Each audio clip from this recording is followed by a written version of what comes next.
masalah uang 500 juta yang lagi rame saat ini. Perlu saya tekankan, saya paling sensitif masalah uang. Apalagi ini menjatuhkan marwah saya.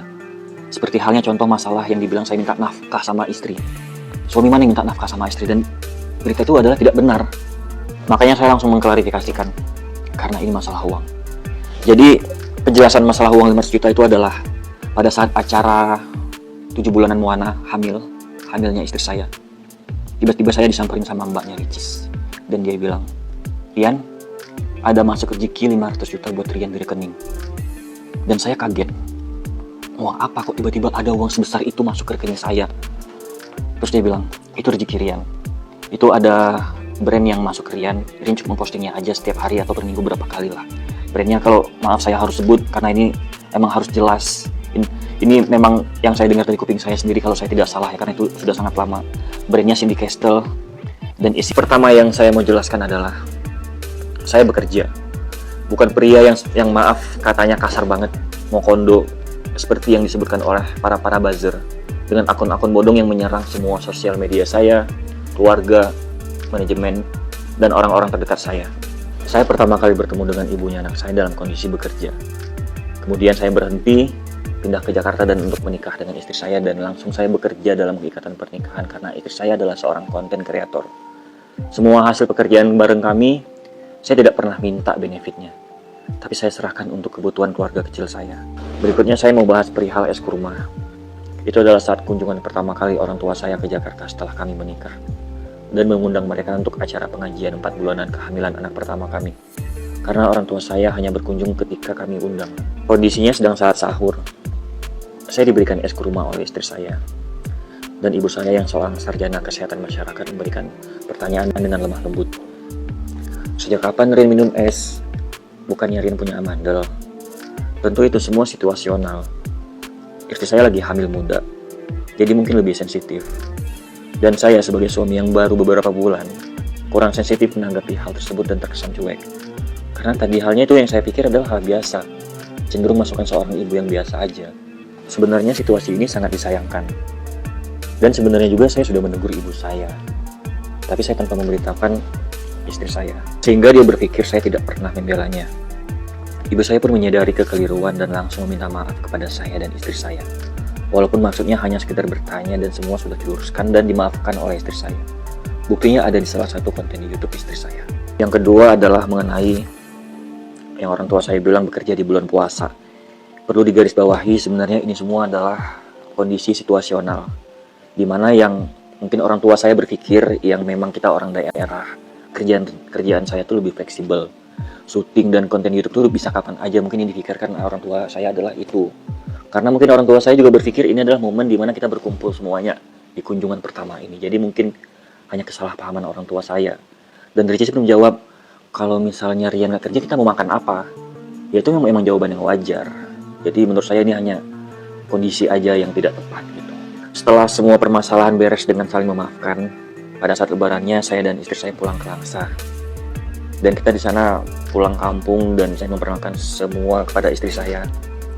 Dan alhamdulillah di sana semua lancar dan tidak ada masalah lagi. Selanjutnya adalah perihal body shaming yang saya pernah dibilang mengatakan istri saya ini terlalu kurus. Ini adalah bentuk perhatian saya sebagai seorang suami yang melihat kondisi istrinya yang mengalami penurunan berat badan secara drastis. Dalam keadaan bercanda saya sempat menyampaikan agar lebih berisi untuk saya lebih enak peluk, yaitu sekedar bercandaan suami istri. Dan itu sebenarnya nggak bermaksud. Ini adalah karena perihal saya itu terhadap istri saya peduli terhadap istri saya. Memang saya melihat kondisi istri saya yang dia bekerja, dia sibuk ngurus ini ngurus itu. Ibunya Mona juga pernah mengomentari saya gitu, kayak maunya rambut saya tuh gaya seperti ini, saya nggak boleh brewok karena dia tidak suka. Nah saya wajar dong kalau istri saya suka itu, ayo dong berisi dikit, jangan terlalu kurus, kayak nggak bahagia gitu. Wajar dong kalau saya juga mengomentari. Dan ini bukan sebuah ejekan atau body shaming gitu, itu nggak baik sama sekali. Dan pada akhirnya saya tidak menyangka ketika di akhir pernikahan istri saya menganggap itu sebuah hal negatif, sehingga dia sampai menginginkan maaf melakukan implan untuk itu saya tidak terpikirkan seperti itu. Berikutnya saya mau membahas mengenai masalah nafkah batin. Soal masalah sensitif ini sebenarnya saya enggan membahas secara gamblang. Tapi yang pasti saya menggalui secara halal istri saya dengan sebaik-baiknya. Walaupun dinilai banyak kurangnya, perlu diketahui dalam melakukan proses ini tentu harus dengan sedih banget. Kenapa ibu saya bisa dibilang nyolong? Padahal sampai detik ini, hampersnya nggak pernah saya kirim ke Aceh. Sampai kita selesai sewa rumah kembang dan pindah ke Kebagusan, hampers itu masih ada. Yang kedua, mengenai cicilan rumah yang saya tidak pernah diajari nyicil oleh orang tua saya. Saya diajari menabung ya ketika ada uangnya beli. Saya stres menghadapi dua cicilan, yang satu rumah Gria Harmoni ini yang kita beli bersama, dan yang satu lagi saat ini rumah yang lagi direnovasi oleh ibunya Moana. Itu nilainya sangat besar per bulannya, sedangkan penghasilan saya pas-pasan. Saya tidak bisa mengkomunikasikan perasaan tertekan saya karena saya harus mengikuti kemauan istri. Itulah mengapa saya hilang gairah karena batin saya tertekan dan cenderung tidak dihargai segala sesuatu yang sudah saya berikan. Berikutnya adalah pernyataan mengenai saya dikatakan meninggalkan rumah itu tidaklah benar.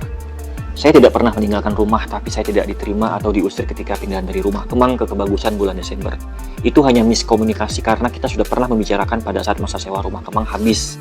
Kita membicarakan bahwa sebagian barang diletakkan di rumah Gria karena banyak banget barang-barang besar dan kecil yang nggak muat di rumah Kebagusan untuk rumah sementara sebelum rumah yang direnovasi sekarang selesai. Jadi setelah beberapa hari sampai minggu saya tinggal di Kebagusan setelah rumah sewa Kemang habis, saya dapat info dari asisten saya bahwa Mbak bilang barangnya Bapak disuruh angkat semua ke rumah Gria. Nah di situ saya karena melalui orang lain yang menyampaikan, saya jadi malu banget, jadi saya langsung aja pindah. Nggak bisa menahan diri karena itu bukan dari mulut istri saya langsung yang ngomong seperti itu. Mungkin kalau itu dari istri saya langsung, saya bisa, maaf ada debat sedikit untuk mempertahankan, ya saya tidak keluar dari rumah itu gitu.